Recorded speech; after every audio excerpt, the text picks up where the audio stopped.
Hello friends, most welcome in my YouTube channel. आज हम यहाँ पर जो डिस्कस करने जा रहे हैं वो सीनियर की जो बुक है रेनबो, उसमें जो पोएम दे रखी है उन पोएम का हम लोग यहाँ पर अध्ययन करेंगे, स्टडी करेंगे और एक एक पॉइंट को जानने की कोशिश करेंगे। सबसे पहले आपको फर्स्ट जो अपना वीडियो था उसमें आपको बता दिया गया था कि पोएम के किस प्रकार के क्वेश्चन आपको पूछे जाएंगे एग्जाम में। तो देखिए, मैं एक बार फिर से रिवाइज कर देता हूं कि आपकी जो पोएम है उस पोएम में से एक एक्सट्रैक्ट पूछा जाएगा जिसमें आपको क्वेश्चन पूछे जाएंगे और आपको अतिरिक्त रूप से 4 क्वेश्चन दिए जाएंगे। उन चारों क्वेश्चनों में से 3 क्वेश्चन आपको करना है और प्रत्येक एक क्वेश्चन आपके 2 नंबर का होगा। तो आज हम यहाँ पर जो पोएम है उन पोएम का बहुत ही अच्छी तरीके से हम लोग यहाँ पर उनका अध्ययन करने वाले हैं। तो देखिए, सबसे पहले जो आपकी पोएम यहाँ पर ली गई है वो है द स्नेयर जाल, जो जेम्स स्टीफन के द्वारा इस पोएम को लिखा गया। द स्नेयर जाल, जेम्स स्टीफन इस पोएम को लिखने वाले थे। कवि जो हैं यहाँ पर जेम्स स्टीफन है और यहाँ पर हम लोग बात कर रहे हैं कि जो पोएम है कुछ इसका जो पहला जो स्टेंजा जो दे रखा है वो कुछ इस तरीके से है। देख, I hear a sudden cry of pain, I hear a sudden cry of pain. There is a rabbit in a snare. Now I hear the cry again, but I cannot tell from where. This is your first stanza of this poem. यह जो poem है इसका जो पहला stanza है वो क्या कह रहा है, बात को समझना। मैं जनरल लैंग्वेज में बात करूं तो आपकी जो ये पोएम है, ये पोएम किस प्रकार का मैसेज, किस प्रकार की थीम आपको बताती है। मैं अभी इसका एक बार आपके सामने मीन बताता हूं, इसका अर्थ बताता हूं, फिर आप मुझे बताना कि किस प्रकार का जो थीम है, मैसेज है, वो ये पोएम आपको यहां बता रही है।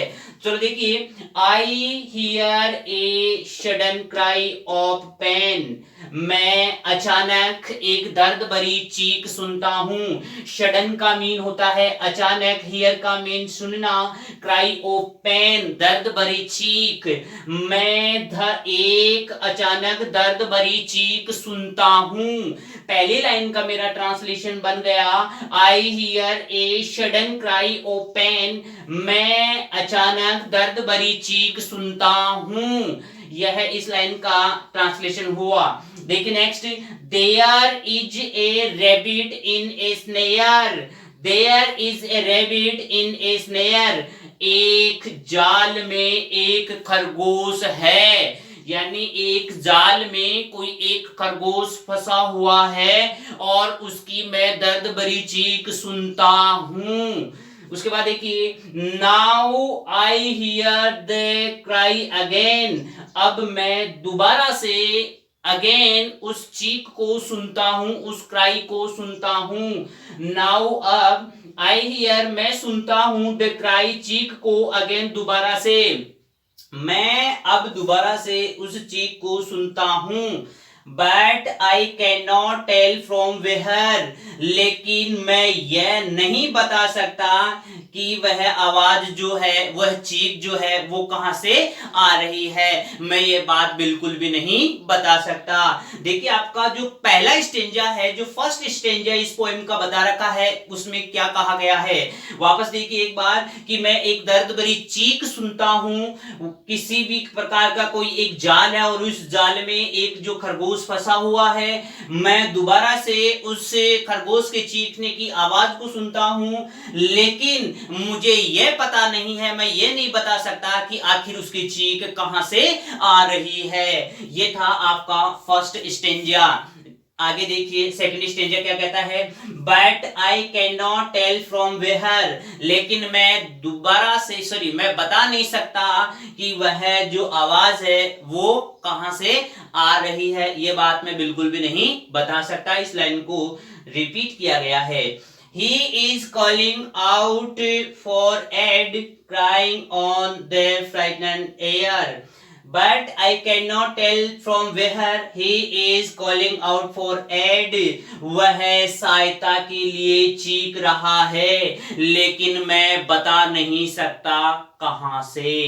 क्या कि वह सहायता के लिए, फॉर एड, AID एड, सहायता या मदद, AID एड, सहायता या मदद। कॉल आउट का मीन होता है पुकारना या चीखना, आवाज लगाना, तो कॉलिंग आउट पुकारना, यानी वह सहायता के लिए क्या कर रहा है, पुकार रहा है। और उसकी आवाज कहां से आ रही है मैं ये बात बिल्कुल भी बता नहीं सकता। Crying on the frightened air, making everything afraid. Crying on the frightened air, जो संपूर्ण अपनी चीख के द्वारा संपूर्ण वातावरण को भयभीत किए हुए, मेकिंग एवरीथिंग अफ्रेड, प्रत्येक एक जो चीज है वहां पर उस सबको भयभीत बना रही है, उस खरगोश की जो चीख है वो। तो आपका सेकंड स्टेंजा यही कहता है कि वह सहायता के लिए चीख रहा है और उसके चीखने की जो आवाज है वो उस एटमॉस्फेयर में, फ्राइटन एयर जो वातावरण है उसको भयभीत कर रही है इस प्रकार की। और वहां पर जो प्रत्येक एक चीज है वो भयभीत करती हुई नजर, भयभीत होती हुई सी नजर आ रही है उसकी चीख से। ये आपका सेकंड स्टेंजा। थर्ड स्टेंजा है making everything afraid, wrinkling up his little face. Making everything afraid, प्रत्येक एक जो वहां पर है वो सभी क्या है, भयभीत सी लग रही है, नजर आ रही है, बना रही है, भयभीत हो रहा है, भयभीत सा लग रहा है। क्यों? क्योंकि खरगोश जो है चीख रहा है। Wrinkling up his little face, और उसके चीखने के कारण उसका जो ये लिटिल फेस है, जो छोटा चेहरा है, वो अब क्या है, दर्द भरा हो गया है। झुर्रियां उस चेहरे के ऊपर गिर आई है, अब वो जो चेहरा है वो दर्द से सिकुड़ा हुआ है। As he cries again for aid, जैसे ही वह सहायता के लिए दोबारा चीखता है उसका चेहरा क्या है, दर्द से सिकुड़ा हुआ है। यानी जब वो वापस सहायता के लिए चीखता है तो उसके चेहरे के ऊपर दर्द भरी सिकुड़न सी नजर आ रही है। And I can not find the place, और मैं उस स्थान को तलाश नहीं सकता। कौन से स्थान को? जहां पर खरगोश जाल में फंसा हुआ है। कवि कह रहा है कि मैं उस स्थान को नहीं जानता। And I can not find the place, और मैं उस स्थान को तलाश भी नहीं कर सकता क्योंकि मैं नहीं जानता कि वह आवाज कहां से आ रही है। Where his paws is in the snare, मैं ये भी नहीं जान सकता, मैं ये भी नहीं जान पाता कि उसके जो पंजे हैं वो जहां पर जाल में फंसे हुए हैं, मैं उस स्थान को भी नहीं प्राप्त कर सकता, नहीं जान सकता। लिटिल वन और लिटिल वन, अरे छोटे प्राणी, ओ छोटे प्राणी, आई एम सर्चिंग एवरीवेयर, मैं प्रत्येक एक जगह आपको ढूंढ रहा हूं। खरगोश, सॉरी, मैं प्रत्येक एक जगह तुझे ढूंढ रहा हूं, तलाश कर रहा हूं, लेकिन तू इतने तलाश के बावजूद भी मुझे नहीं मिल रहा है। तो देखिए ये था आपका पोएम। मैंने इसका एक बार आपके जो ट्रांसलेशन है वो एक बार बता दिया, एक बार वापस से देख लीजिए। I hear a sudden cry of pain, मैं अचानक एक दर्द भरी चीख सुनता हूं। There is a rabbit in a snare, एक जाल में एक खरगोश है। Now I hear the cry again, अब मैं आवाज, चीखने की जो आवाज है उसको दोबारा सुनता हूं। But I can not tell from where, लेकिन मैं ये बता नहीं सकता कि अब वो आवाज है कहां से आ रही है। But I can not tell from where, लेकिन मैं नहीं बता सकता कि वो आवाज कहां से आ रही है। He is calling out for aid, वह सहायता के लिए चीख रहा है, पुकार रहा है। वह सहायता के लिए पुकार रहा है, लेकिन मैं यह नहीं जानता, यह बता नहीं सकता कि वह कहां से पुकार रहा है, कॉलिंग आउट कर रहा है। Crying on the frightened air, और उसकी चीख के कारण संपूर्ण वातावरण भयभीत किए हुए है, वो संपूर्ण वातावरण को भयभीत कर रहा है। मेकिंग एवरीथिंग अफ्रेड, और प्रत्येक एक जो चीज है वहां उसको भी वह भयभीत बना रहा है। Making everything afraid, wrinkling up his little face, wrinkling का मीन होता है दर्द से सिकुड़ा हुआ। दर्द से सिकुड़ा हुआ उसका छोटा जो चेहरा है, as he cries again for it, जैसे ही वह सहायता के लिए दोबारा से चीखता है उसका जो चेहरा है वो दर्द से सिकुड़ जाता है। And I can not find the place, और मैं उस स्थान को प्राप्त नहीं कर सकता। And I can not find the place, और मैं उस स्थान को प्राप्त नहीं कर सकता। Where his paws is in the snare, जहां पर उसके पंजे जाल में फंसे हुए हैं, मैं उस स्थान को नहीं प्राप्त कर सकता। लिटिल वन और लिटिल वन, अरे छोटे प्राणी ओ छोटे प्राणी, I am searching everything sorry everywhere, मैं प्रत्येक एक जगह आपको ढूंढ रहा हूं, तलाश कर रहा हूं। तो देखिए आपने ये पोएम जो है पढ़ी, इसका ट्रांसलेशन आपने दिमाग में किया, पढ़ा, आपको पता चला होगा कि आखिर यहाँ पर जो ये पोएम है वो किस प्रकार का मैसेज आपके सामने दे रही है। तो चलो देखिए हम इसके मैसेज की बात करते हैं, क्या कह रही है ये, इसकी थीम क्या बननी चाहिए। देखिए सबसे पहले तो इसका जो संदेश है वो क्या कहना चाहता है ये जो पोइट है वो, देखिए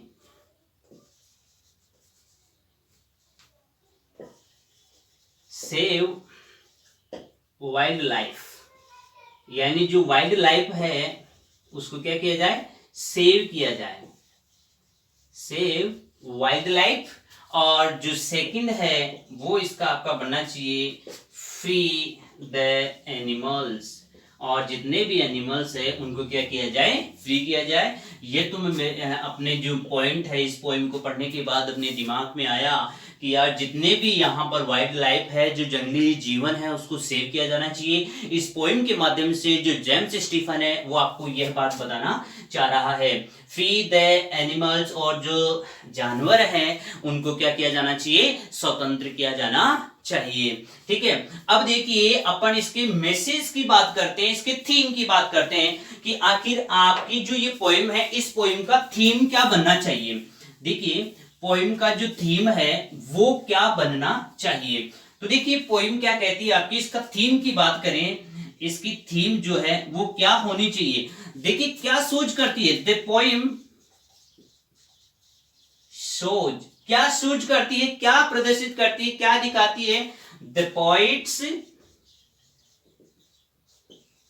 पाइटी फॉर एनिमल्स। देखिए ये इसकी थीम बन जाएगी, पोइम का जो थीम है वो क्या बनेगा, the poem shows the poets पाइटी for animals, ये आपका थीम बनेगा। यानी जो ये पोएम है वो जो कवि जो जानवरों के प्रति जो दया भाव रखता है उसको ये शोज करता है। ये जो पोएम है ये ऐसा आपको थीम बताती है।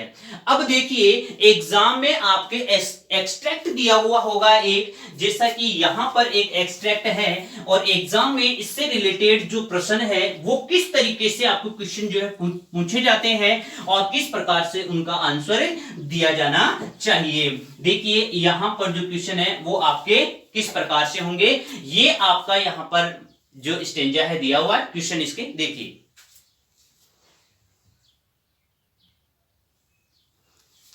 हाँ देखिए स्टूडेंट्स, आपके सामने ये स्टेंजर दे रखा है, एक्सट्रैक्ट दे रखा है, इसको पढ़ करके आपको इस जो चार जो क्वेश्चन दिए हुए उन चारों क्वेश्चनों का आंसर आपको लिखना है। बोर्ड की एग्जाम में ऐसा ही क्वेश्चन पूछा जाता है एक्सट्रैक्ट का, यानी आपको एक पोएम दी जाएगी, उसके चार क्वेश्चन पूछे जाएंगे, प्रत्येक एक क्वेश्चन जो है वो आपके 1 नंबर का होगा। ठीक है, ऐसा करके आपके जो एक्सट्रैक्ट है वो कुल मिला के 4 नंबर का होता है। तो देखिए एक बार मैं इस स्टेंजा को वापस बता देता हूं, इसकी क्वेश्चन जो है अपन सोल आउट करते हैं। देखिए, I hear a sudden cry of pain, मैं अचानक से दर्द भरी चीख सुनता हूं। There is a rabbit in a snare, एक जाल में खरगोश है। Now I hear the cry again, अब मैं दोबारा से चीखने की आवाज सुनता हूं। But I can not tell from where, लेकिन मैं बता नहीं सकता कि आखिर वो आवाज कहां से आ रही है। ये था मेरा स्टेंजा जिसका ट्रांसलेशन मैंने किया। अब क्वेश्चन देखना, दिमाग में जब ये इन क्वेश्चनों को अपन सोल्व करेंगे तो पोएम अपने आप और भी ज्यादा क्लियर हो जाएंगे। देखना, who is there in the snare, who कौन इज है देयर वहां इन द स्नेयर जाल में, जाल में कौन है। जाल में कौन है। अब देखिए यहां पर there is rabbit in a snare, rabbit in a snare यानी जाल में कौन है, एक खरगोश है। तो अपना यहां पर जो इसका आंसर बनेगा वो क्या बन जाएगा, देखिए इसका जो फर्स्ट अपना जो आंसर बनेगा इस क्वेश्चन का, फर्स्ट का अपना जो आंसर होगा वो होगा there is a rabbit in the snare, यानी जाल में क्या कौन है, जाल में एक खरगोश है, एक रेबिट है। उसके बाद में देखिए क्वेश्चन सेकंड की बात करते हैं। सेकंड क्वेश्चन क्या है, what does the poet here again, यानी आपको समझना है पहले क्वेश्चन क्या कह रहा है, what does the poet here again, जो कवि है वो दोबारा से क्या सुनता है, कवि दोबारा से क्या सुनता है। The poet again here the painful cry, यानी पेनफुल क्राई दर्द भरी चीख वह वापस दोबारा से सुनता है। तो अपना आंसर क्या हो जाएगा, the poet again hears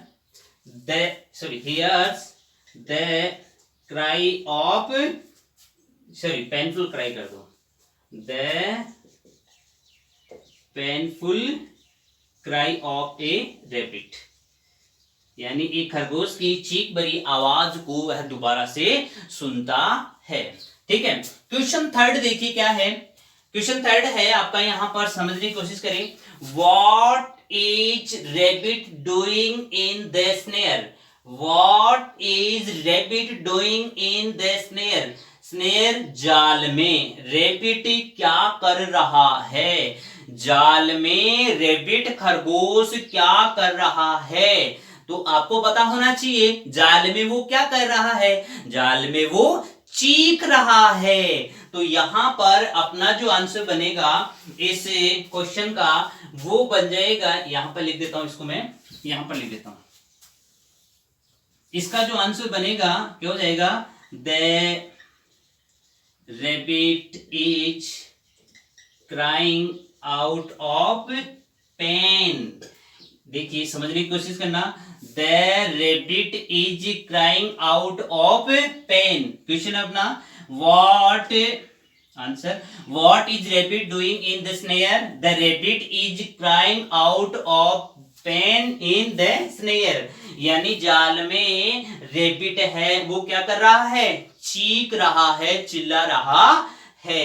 question 4 क्या है, What is it that the poet cannot tell?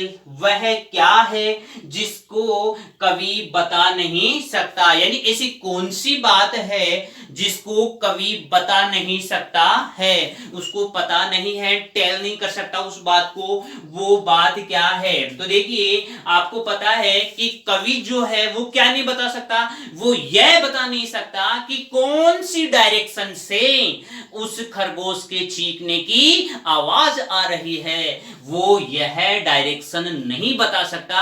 उस खरगोश के चीखने की आवाज जिस डायरेक्शन से आ रही है उस डायरेक्शन को वो नहीं बता सकता। तो देखिए इसका जो आंसर है वो क्या बनेगा, देखिए यहां लिख देता हूं मैं इसका आंसर, इसका आंसर बन जाएगा आंसर 4th, यानी the poet cannot tell from which direction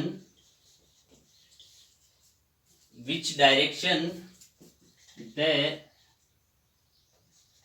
cry of pain is coming।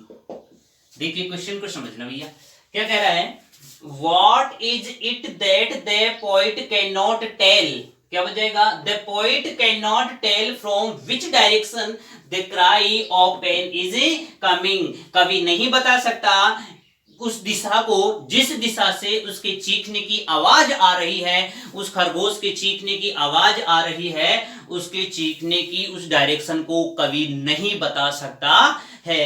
ये थी आपकी फर्स्ट पोएम, और जो इसके आगे की जो स्टेंजा है वो भी कुछ इस तरीके से हम सोल्व आउट कर सकते हैं। कोशिश करना, जिस स्टेंजा में आपको प्रॉब्लम आती है कमेंट बॉक्स में डालना, उसको हम यहां पर अगेन सोल्व आउट उसको करेंगे। आज के लिए इतना ही। जय हिंद।